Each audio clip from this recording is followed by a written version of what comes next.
Dios les bendiga. Buenas noches. ¿Me escuchan bien? Sí.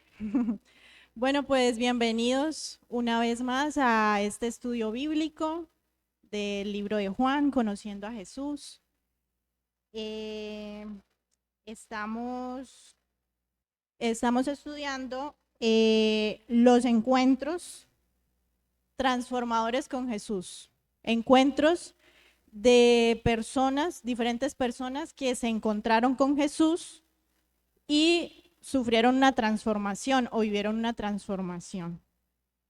Ya hemos hablado hace 15 días de Nicodemo y la semana pasada empezamos con el encuentro de la mujer samaritana con Jesús. No lo terminamos, ¿verdad? Lo vamos a terminar hoy. Dijimos que era una conversación bastante larga, ¿cierto? Que a las mujeres nos gusta hablar bastante. Entonces hoy vamos a terminar de ver qué podemos aprender de Jesús a través de este pasaje. Pero bueno, quisiera que me acompañaran en una oración. Sé que ya hemos orado, pero a ver si se me quitan los nervios. Amado Dios y Padre Celestial, aquí estamos una vez más delante de ti y te damos gracias, Señor, por tu palabra que es viva y eficaz, tu palabra que siempre hace algo nuevo en cada uno de nosotros. Hoy estamos aquí, Señor, con corazones dispuestos para aprender de ti, Señor, para recibir todo aquello, Señor, que tú quieras enseñarnos, que tú quieras hablarnos.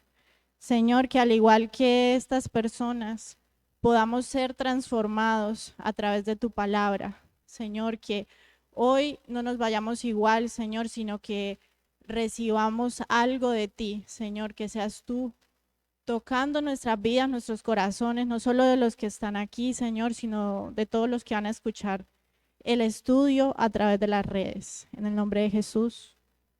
Amén. Bueno. Entonces, pueden ir buscando allí en sus Biblias Juan capítulo 4. Vamos a leer todo desde el comienzo porque, bueno, para refrescar, para acordarnos y también de pronto los que no escucharon o no estuvieron en el estudio pasado. Ay.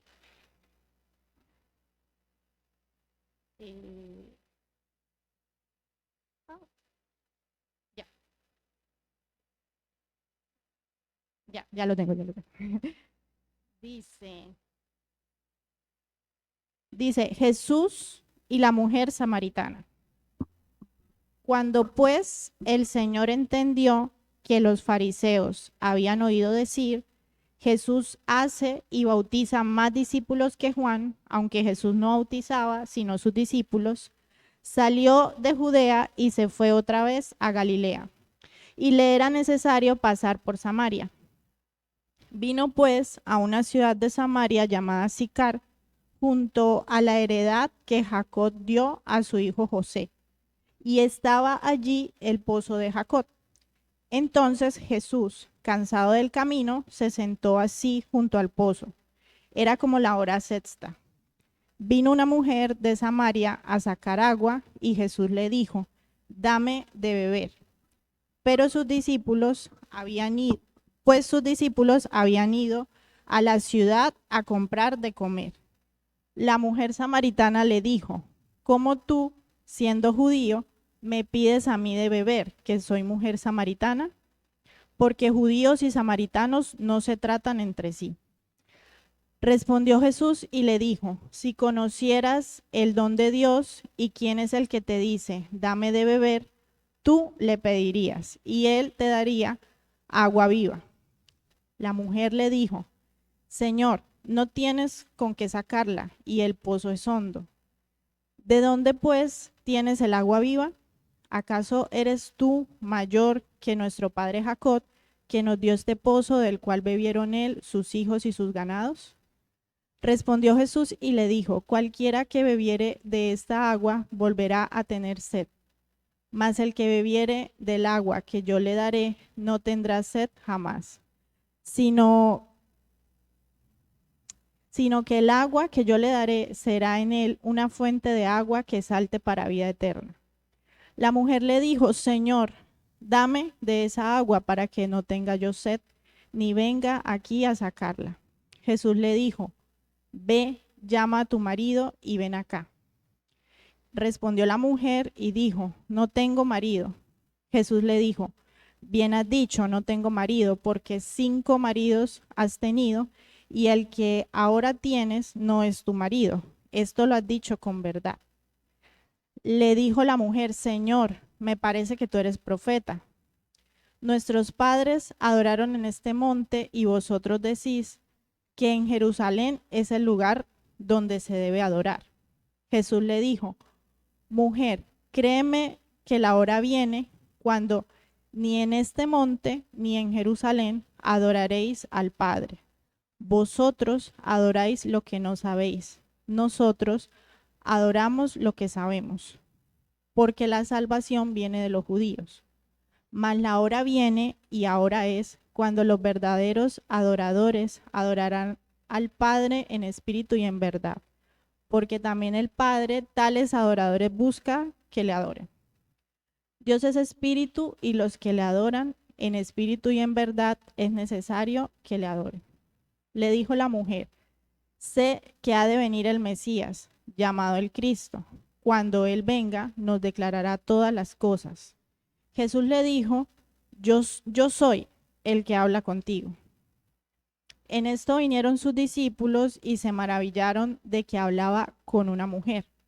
Sin embargo, ninguno dijo, ¿qué preguntas o qué hablas con ella? Entonces la mujer dejó su cántaro y fue a la ciudad y dijo a los hombres, venid, ved a un hombre que me ha dicho todo cuanto he hecho. ¿No será este el Cristo? Entonces salieron de la ciudad y vinieron a él. Hasta ahí pues lo vamos a dejar. Igual que en el relato de Nicodemo nos quedarán algunos versículos por estudiar, que ya los retomará Ada cuando regrese. Bueno, entonces ahora sí entremos en materia. Primero recordando que aprendimos la semana pasada, ¿sí? Entonces la semana pasada hicimos como un recuento histórico, más o menos así muy rápido, de por qué había esa enemistad entre samaritanos y judíos, ¿verdad? ¿Alguien recuerda por qué era esa enemistad? Bueno, no hemos alistado el micro, pero bueno, Jacob quería participar.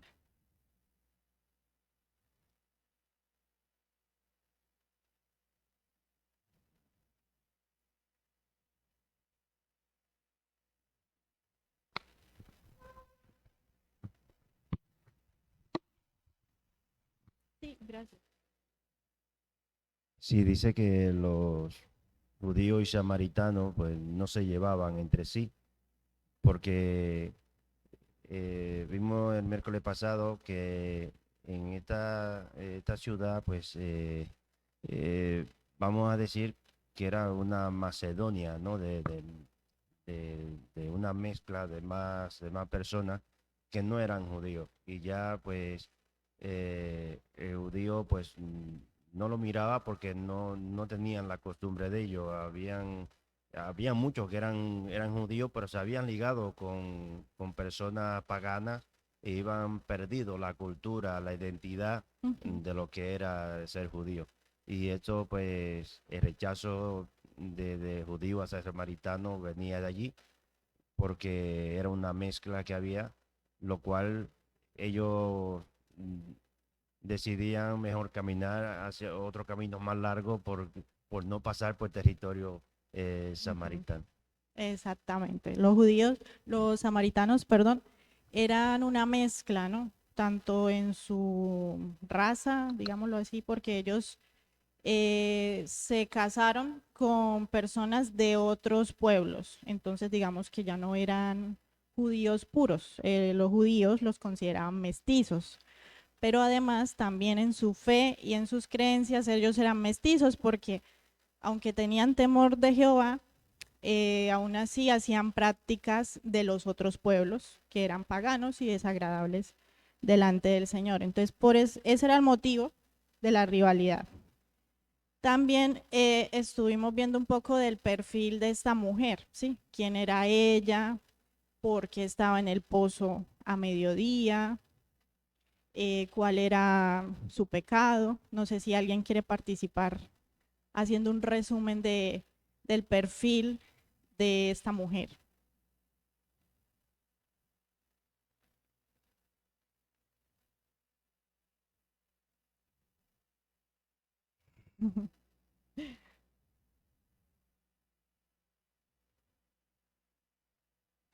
Sí, claro.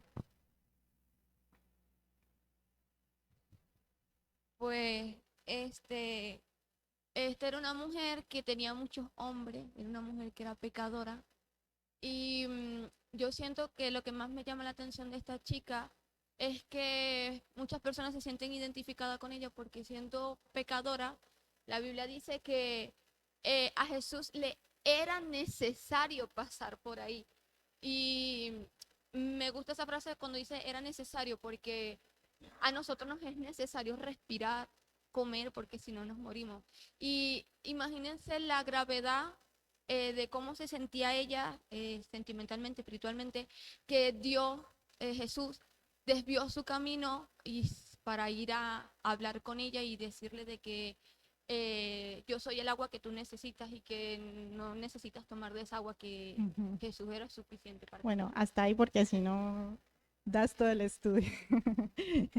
Bueno, pues sí, básicamente esta mujer, lo dice ahí en el texto que acabamos de leer, había tenido 5 maridos y actualmente también convivía con un hombre, pero tampoco era su marido. Y dijimos que probablemente por este motivo ella escogía ir al mediodía a sacar agua del pozo. Dijimos que esa no era la hora ideal, ¿no? Para ir a coger agua porque había mucho sol, mucho calor. Y ella prefería ir a esta hora posiblemente para evitar miradas, comentarios y demás. Pero en ese momento tan difícil, el Señor fue hasta ella, como dijo Andrea, el Señor le era necesario pasar por Samaria. Vimos que Jesús escogió la ruta más corta que pasaba por Samaria, pero no la escogió por ese motivo, porque fuera más corta, sino porque iba con una misión específica en esa ciudad.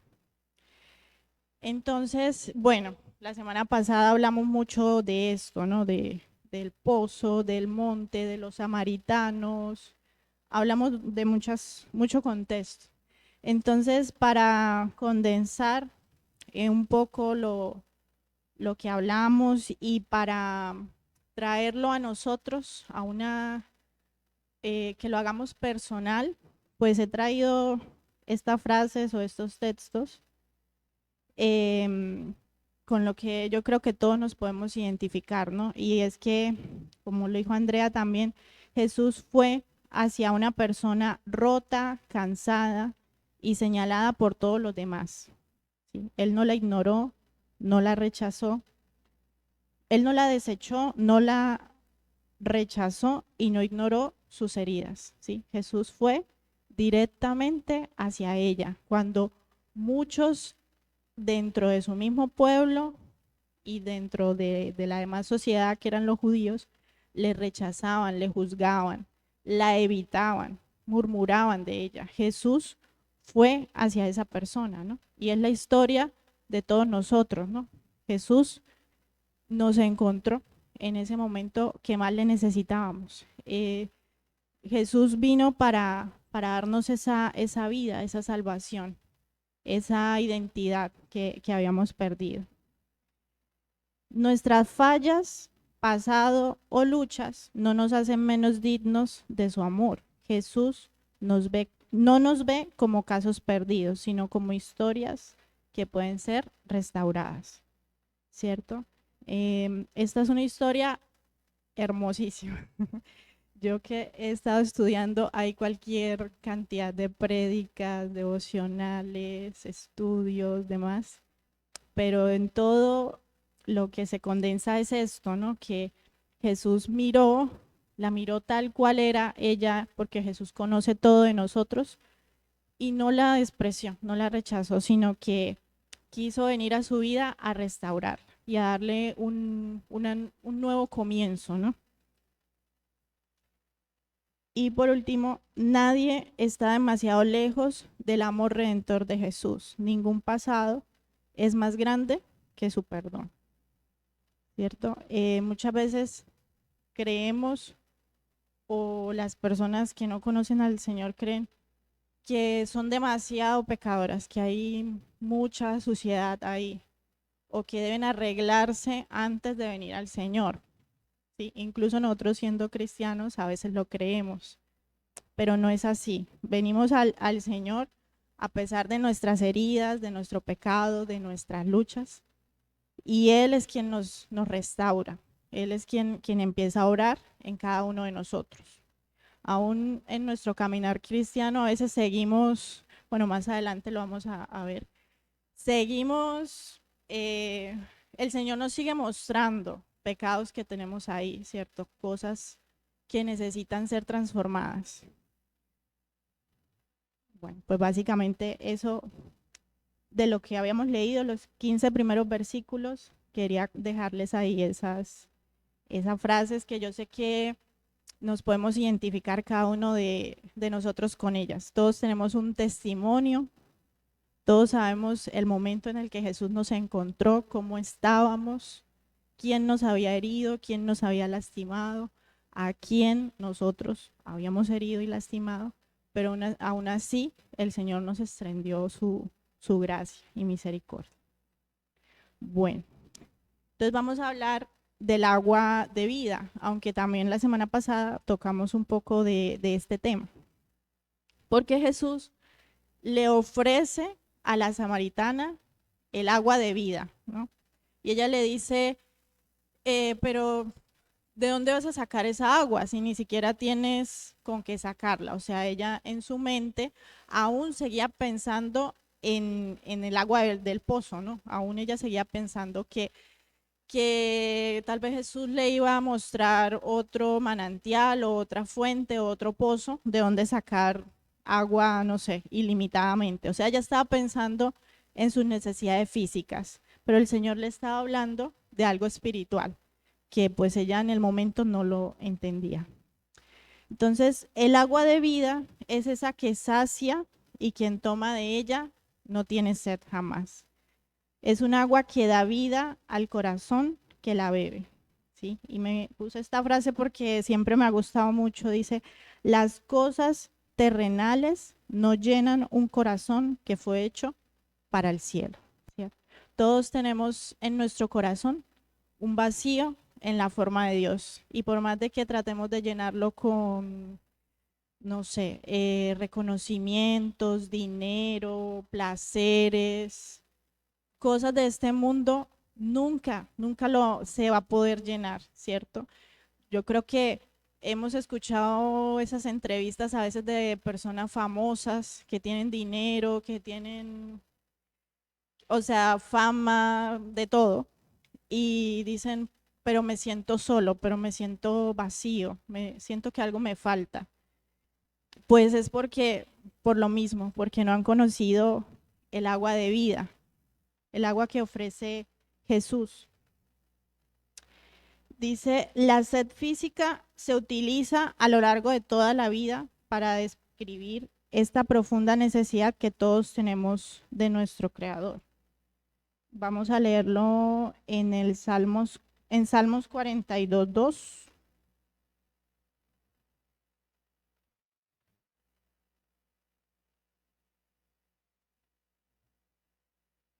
Dice ahí el salmista, mi alma tiene sed del Dios vivo, ¿cierto?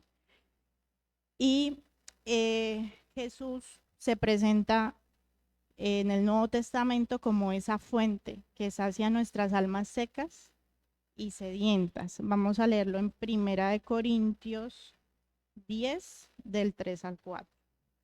A ver si lo encuentro aquí rápidamente.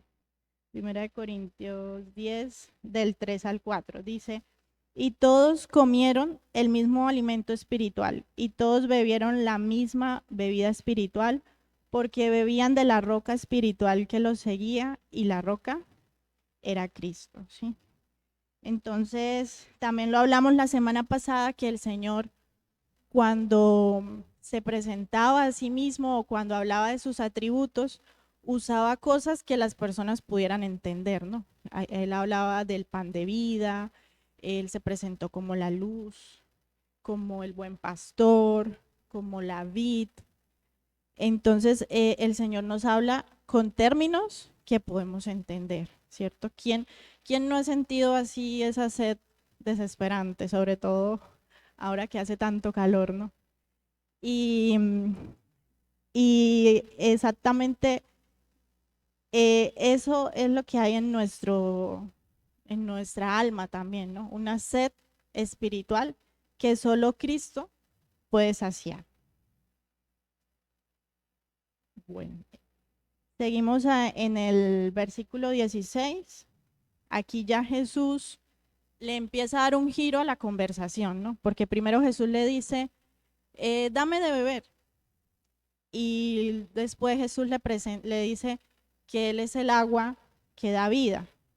Pero aquí ya Jesús empieza a ir al punto que Él quería llegar, ¿sí? Porque Jesús, más que estar interesado en hablar del agua o del pozo, Él quería llegar al corazón de esta mujer. Él quería hacerle ver su necesidad espiritual y revelarse a su vida. Entonces Jesús le dice, ve, llama a tu marido y ven acá. Y la mujer le dice, no tengo marido. Pero Jesús, como conoce todo de nosotros, le dice, pues sí, no tienes marido porque 5 maridos has tenido y el que ahora tienes no es tu marido. Entonces aquí vemos cómo Jesús la confrontó con su pecado, ¿no? Pero algo interesante es que Jesús no entra así de primera a decirle, es que tú eres una pecadora, tú eres una adúltera, tú has estado con muchos hombres, sino que Jesús le hace una frase que la lleva a ella a pensar, ¿no? Simplemente le dice, llama a tu marido. Y pues era una petición lógica porque no, en ese tiempo no era bien visto que un hombre soltero estuviera solas con una mujer, ¿no? Y más Jesús siendo judío y ella siendo samaritana. Entonces él le dice, ve y llama a tu marido. Y luego con la respuesta de la mujer, pues Jesús ahí sí entra a mostrarle, ¿no? El pecado en ella. Entonces Jesús la confrontó, sí, pero no para humillarla como hacían los demás, porque muy seguramente los demás sí que le decían cosas, ¿no? De su pasado o de su historia, para humillarla, para avergonzarla. No, Jesús la confronta con su pecado para empezar ese proceso de sanidad en ella, ¿sí? Entonces, de la misma forma, cuando el Señor nos muestra algo de nosotros, cuando nos corrige, de pronto cuando leemos su palabra y sentimos ese que el Espíritu Santo nos habla, nos muestra algo que estamos haciendo mal, o a través de otra persona o un mensaje que tú escuchas, pues es para eso, ¿no? Es para llevarnos primero a que reconozcamos esa necesidad, ese pecado que hay en nosotros y que le confesemos, que seamos honestos. Dice, recordemos en Juan 2, no sé si recuerdan, que leímos que Jesús no tiene necesidad de que nadie le dé testimonio de las personas, porque Él sabe lo que hay en el corazón de cada quien, ¿sí? Él nos conoce tal cual somos. Y Jesús se reveló a esta mujer como ese que conoce todo de su vida. Quiere traer a la luz su pecado y su vergüenza para mostrarle su necesidad espiritual. Porque ahí ella tenía que decidir si amaba más su pecado o al Mesías, ¿cierto? Pero vemos que cuando Jesús le habla de su pecado, ella no se enfada, ni sale corriendo, ni se va, sino que ella continúa hablando con él. O sea, ella reconoce su pecado. De la misma manera, Jesús quiere que vengamos delante de Él tal como somos, sin aparentar, sin máscaras, sin escondernos, sin tratar de parecer santos, sin tratar de minimizar nuestros errores, nuestros pecados. Él quiere que nosotros seamos totalmente sinceros y honestos con Él, ¿cierto? Porque cuando reconocemos y cuando le entregamos a Dios el control de nuestra vida, pues él puede empezar a trabajar en esas áreas difíciles o oscuras o vergonzosas de nuestra vida. O sea, realmente lo mejor que nos puede pasar es que el Señor nos muestre un pecado en nosotros, ¿cierto? Porque cuando el Señor nos muestra es porque nos quiere restaurarnos. Y lo peor es lo que dice, creo que en Romanos, que el Señor los deje al control de sus perversidades, ¿no? Dice ahí. Lo peor que le puede pasar a una persona es que no sea confrontada por el Señor, porque va a ir por un camino que lleva a la muerte, ¿sí? Pero cuando el Señor nos habla y nos confronta de nuestro pecado es para traer restauración. Y ahí estaba empezando la restauración de esta mujer. Seguimos al versículo 20, dice, nuestros padres adoraron en este monte y vosotros decís que en Jerusalén es el lugar donde se debe adorar. Esto lo dijo la samaritana. Recordando aquí, pues toda la rivalidad que había entre ellos, ¿no? Entonces los samaritanos, exactamente en ese lugar donde estaba esta mujer, ellos creían que en ese monte era que se adoraba, pero los judíos sabemos que ellos tenían su templo en otro lugar, ¿no? Y en la semana pasada hablamos un poco de eso. Pero como su fe era mestiza, como ellos creían también en otras cosas que no agradaban al Señor, pues por eso el Señor también le dice, vosotros adoráis lo que no sabéis. Es decir, ellos tenían una reverencia, una admiración sí, una adoración hacia los montes, hacia los templos, pero el Señor les dice, vosotros adoráis lo que no sabéis, y además de eso, hacían otras prácticas que no le agradaban al Señor. Y luego Jesús la va llevando hacia el tema de la adoración, que le dice, mujer, créeme que la hora viene cuando ni en este monte ni en Jerusalén adoraréis al Padre, ¿sí? Aquí Jesús de pronto pudiera haberse desplegado en Torá, ¿no? O en teología, pudiera haberle dicho muchas cosas de que si era mejor adorar en el templo o en el monte, que ellos porque hacían eso, pero Jesús no le interesaba como quedarse en esa discusión, ¿no? Sino que Jesús quería llevarla hacia una verdad espiritual. Y le empieza a hablar de la adoración, ¿sí? Y él le dice que, que él viene, bueno, no se lo dice directamente, pero da a entender que él viene precisamente a derribar esas reglas humanas, ese mal enfoque que había y instaurar la verdadera adoración. ¿Y cuál es esa verdadera adoración? Es la adoración en espíritu y en verdad. Dice, mas la hora viene y ahora es cuando los verdaderos adoradores adorarán al Padre en espíritu y en verdad, porque también el Padre, tales adoradores, busca que le adoren. Dios es espíritu y los que le adoran en espíritu y en verdad es necesario que le adoren. Entonces, Ellos podían tener el monte, mejor dicho, con más historia, con más sacrificios, con más pactos que hubiera habido ahí en ese lugar. Y los judíos podían tener el templo más hermoso, más... recuerdo que Ada nos dio ese estudio, ¿no? De cómo estaba construido el templo, que, bueno, tenía muchos detalles y mucha simbología y estaba hecho de materiales especiales. Ellos podían tener todo eso, el monte más, con más historia o el templo más hermoso, pero si en su corazón no había una verdadera rendición a Dios, pues de nada serviría eso, ¿cierto? A Jesús no le impresiona un monte o un templo, ¿cierto? Ni siquiera este que nos ha costado tanto levantar.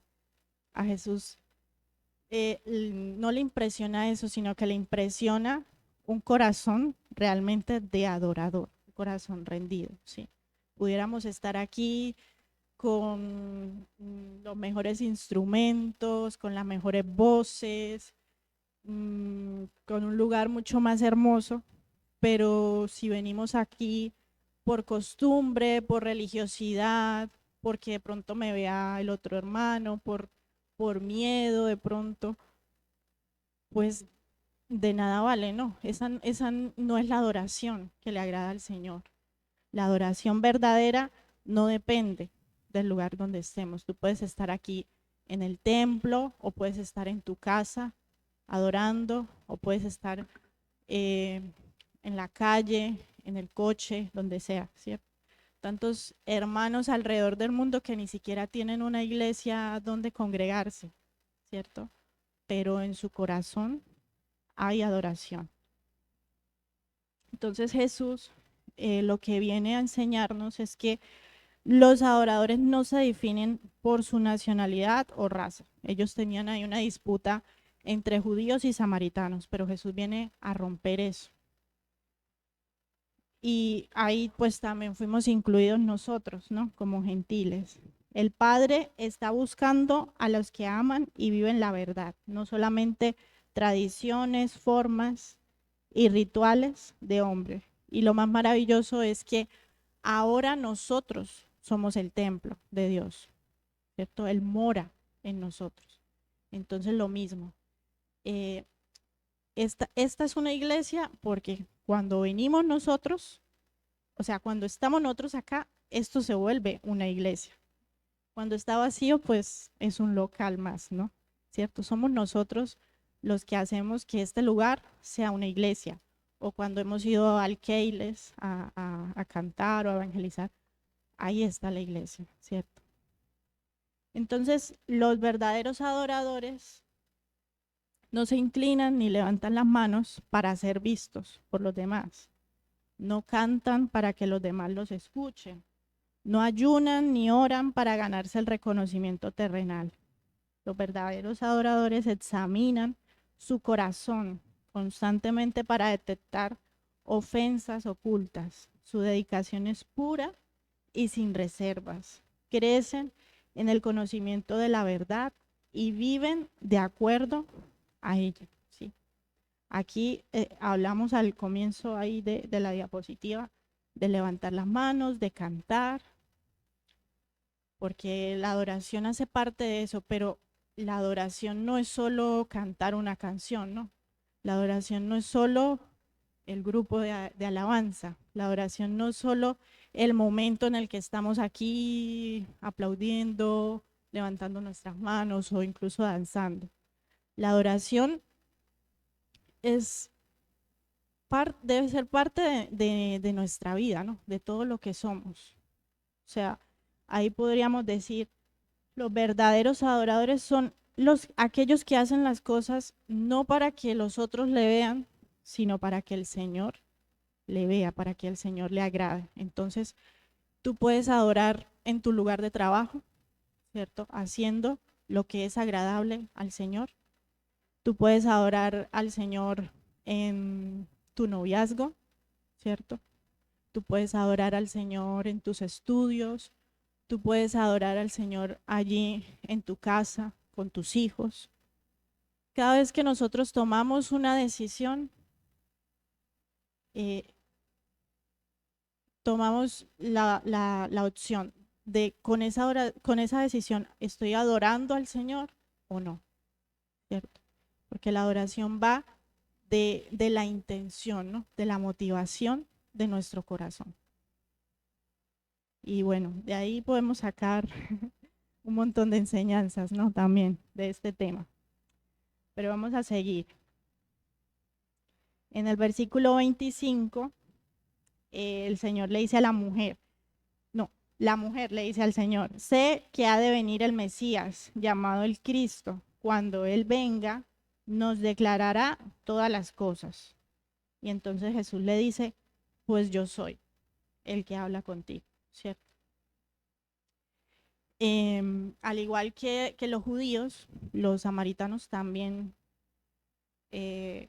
habían escuchado de que iba a venir un Mesías, ¿no?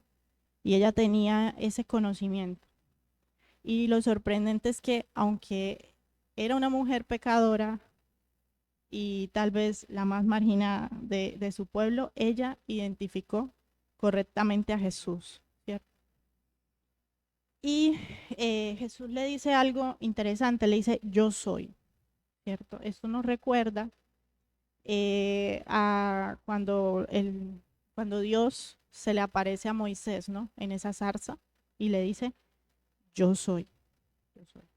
También vemos a lo largo del Evangelio de Juan que Jesús se presenta o sea, él habla de que yo soy la luz del mundo, yo soy la puerta de las ovejas, yo soy el buen pastor, yo soy la resurrección y la vida, yo soy el camino, la verdad y la vida, y yo soy la vid verdadera, ¿sí? En todas estas afirmaciones, Jesús está afirmando su divinidad, ¿no? Su divinidad, porque recordemos que Él fue el verbo hecho carne. Él era Dios, aunque estaba en forma de hombre, Él era Dios. Entonces, cada uno de esos yo soy revela algo de los atributos de Jesús, ¿no? Y de su divinidad. Entonces, Él se reveló a la mujer como ese yo soy el que habla contigo. Entonces, aquí quisiera que hiciéramos un resumen o un recorrido de la manera en que Jesús condujo la conversación con la mujer samaritana para hablarle del Evangelio, ¿sí? Ya hemos dicho antes que él empezó diciéndole, dame de beber, pero poco a poco la conversación fue avanzando. Y es bonito analizar porque aquí vemos a Jesús como en ese papel de evangelista, ¿no? De cómo él llegó al corazón de esta mujer, ¿sí?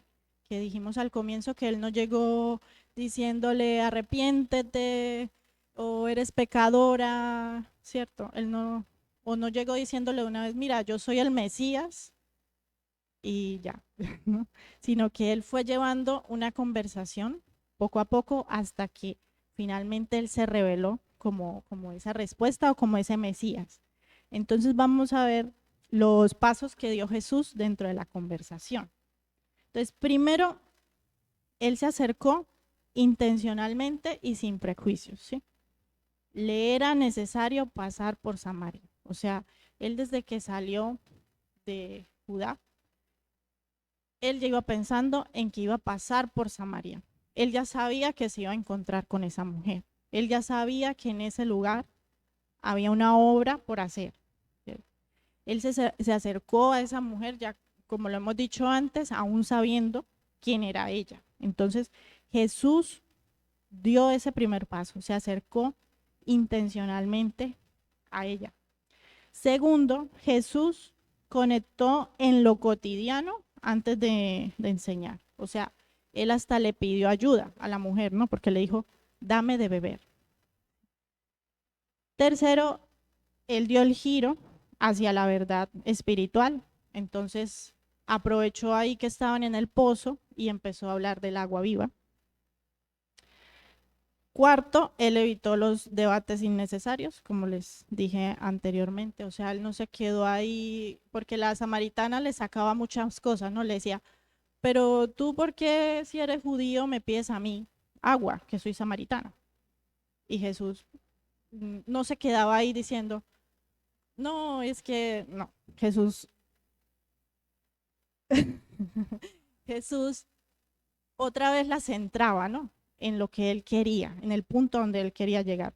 Después ella le dijo, pero ¿acaso tú eres mayor que nuestro padre Jacob, que nos dio este pozo? Y pues lo mismo, Jesús pudo haberle ahí citado historia y demás, pero Jesús otra vez la enfocó, ¿no? Le empezó a hablar de la adoración. Quinto, Jesús manejó la verdad con gracia. Dijimos que él no entró directamente a señalarle su pecado, a decirle las cosas que ella hizo, sino que él con una simple frase, ve y llama a tu marido, empezó a despertar la conciencia en ella, ¿no? O sea, Jesús le tocó un tema delicado para ella, ¿sí?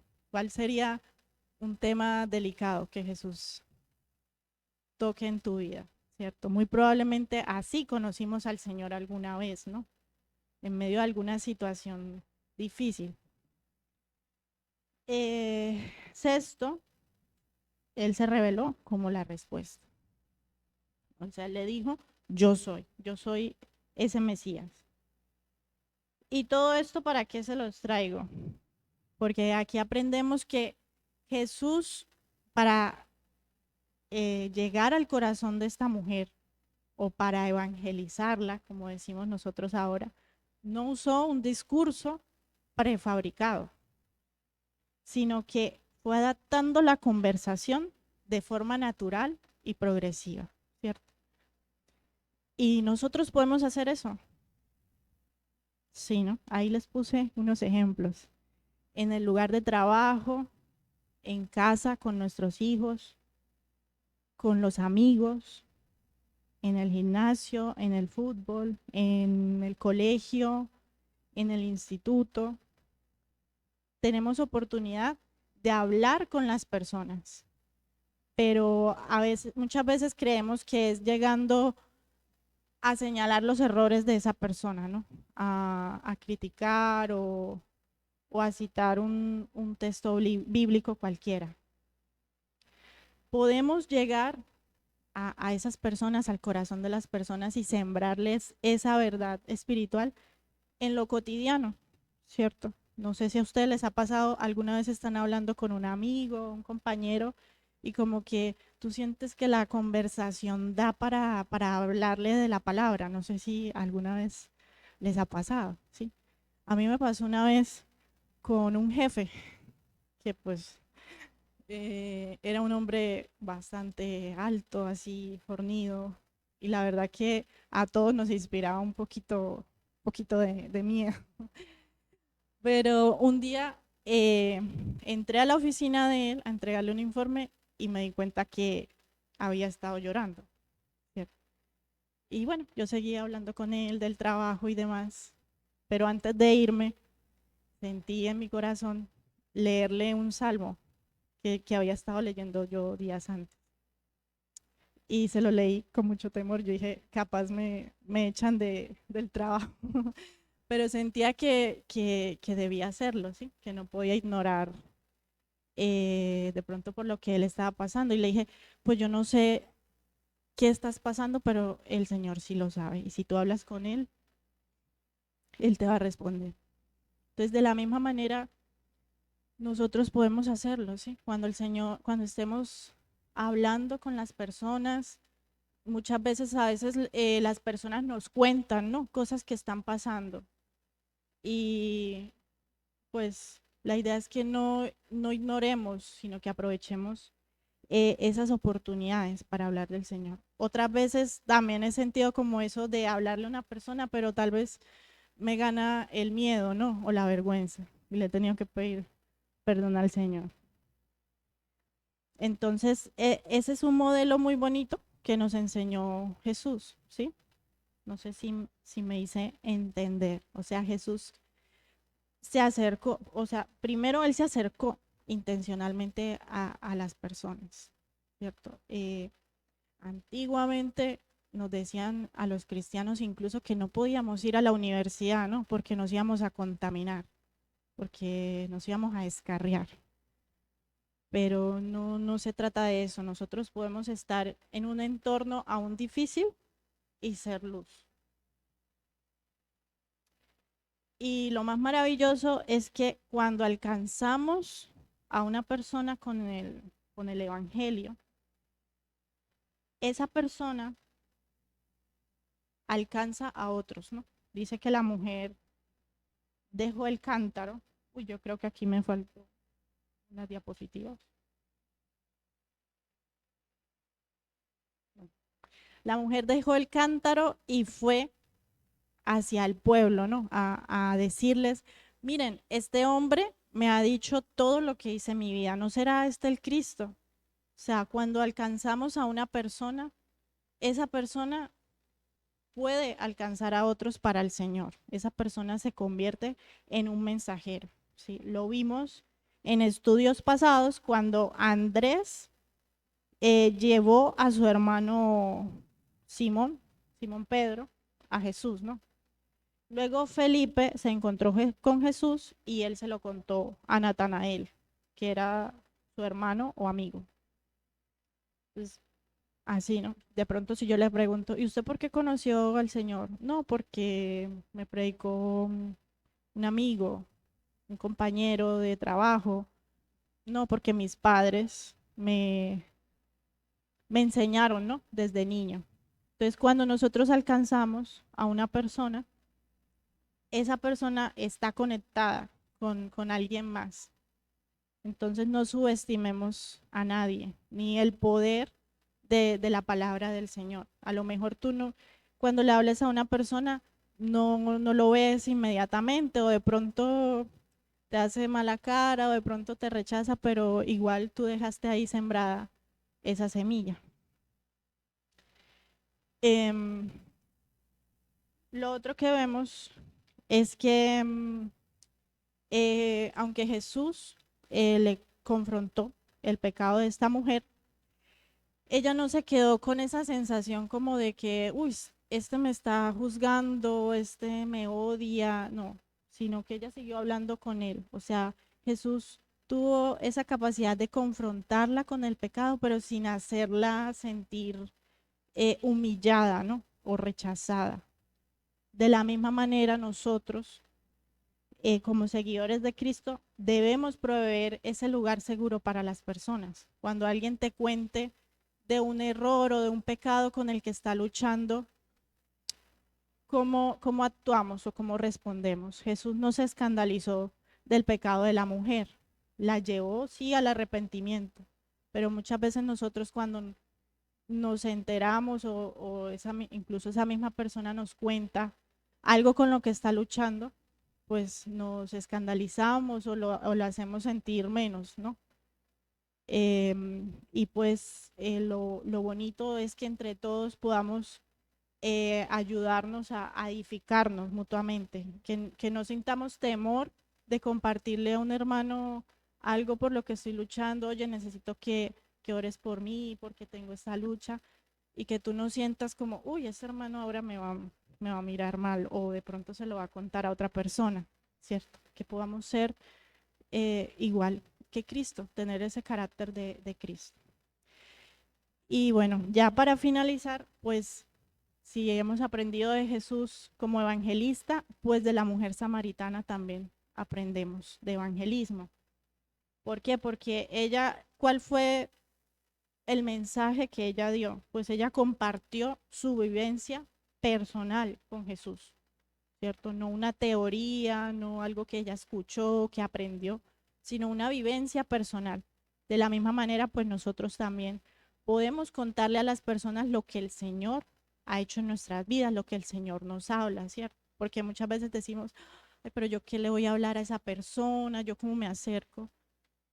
Tú puedes contar tu testimonio o lo que el Señor te ha hablado.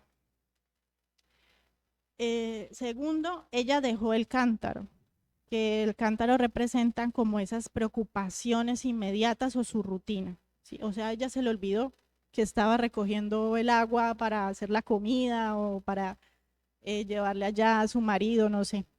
Ella dejó el cántaro, se le olvidó y se fue a predicar, ¿cierto? También esa debe ser la actitud de nosotros.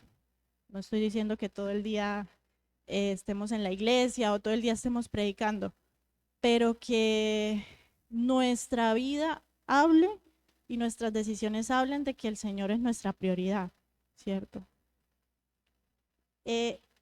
Tercero, ella venció el temor al qué dirán y la vergüenza del pasado. Ella salió a decir, miren, este hombre me ha dicho todo lo que yo he hecho, cuando ella antes evitaba ese tema, ¿no? Porque recordemos que ella iba al mediodía para evitar que alguien le dijera algo de su pasado. Y ahora ella estaba gritando, este hombre me ha dicho todo lo que yo he hecho. O sea, ella dejó de enfocarse en sí misma y enfocó su mensaje en Cristo. Ella antes evitaba a las personas por el qué dirán, por la vergüenza, y ahora ella se acercaba o se acercó a esas personas que le rechazaron para darle ese mensaje, ¿cierto? Entonces, podemos aprender de ella también como evangelista. Amén. Bueno, pues ya se nos ha hecho tarde. Vamos a orar, dándole gracias al Señor por lo que hemos aprendido, por lo que Él nos habla a través de su palabra.